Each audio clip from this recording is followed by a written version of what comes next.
aning buron.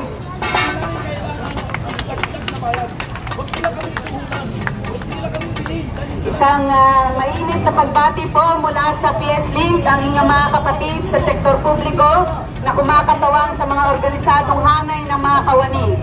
Kami po, magsimula po ng inilusad ang laban sa kontraktualisasyon ay nakikisa sa ating mga kapatid sa PALEA.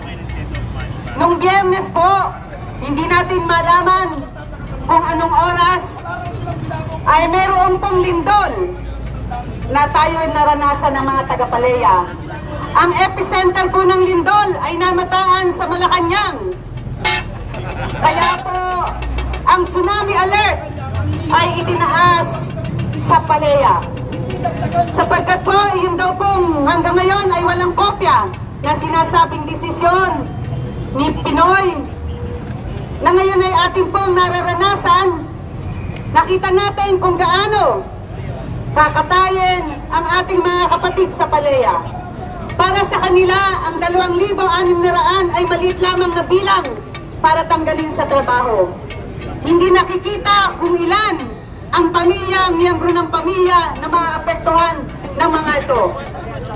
Kaya po kami nalulungkot dito sa Pangulo natin na dahil sa pagkatig sa interes kay Lusutan, ang opisina ng Presidente, ang Office of the President, ay maituturing ng outsourcing President.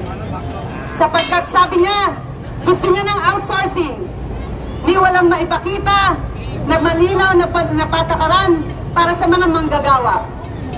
Ngayon lamang sa administrasyon ng Aquino na ang management prerogative ay may visa at may kapangyarihan kaysa sa itinatakda ng konstitusyon at ng labor code. Nakalagay po dyan ang karapatan nating mga manggagawa, karapatan nating magtrabaho, karapatan natin na magkaroon ng disenteng trabaho. Subalit ngayon nasasaksihan natin na may opisyal na basbas na ang mga manggagawa ay tanggalin sa trabaho, na ang mga manggagawa pasabigyan ng trabaho, huwag kayong umasa ng sweldong nakabubuhay. Ang sabi nga nila, sabi ni Mr. Tan, binigyan ko na kayo ng trabaho, gusto nyo pa ng sweldo.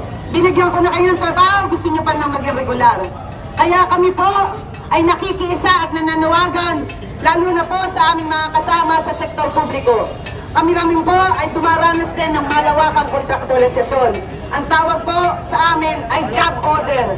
At ito pong mga job order na ito na libo-libong mga kawani ay walang employee-employee relationship at hindi maaaring mag-organisa o sumama sa union. Kaya kung kami po ay nakikisa sa inyo sapagkat ang laban po ninyo ay laban ng sektor publiko. Kaya ngayon pa rin po, ang tanggalan sa PAL ay dapat tutulan, dapat labanan at huwag pahintulutan. Mabuhay ang laban ng PALEA!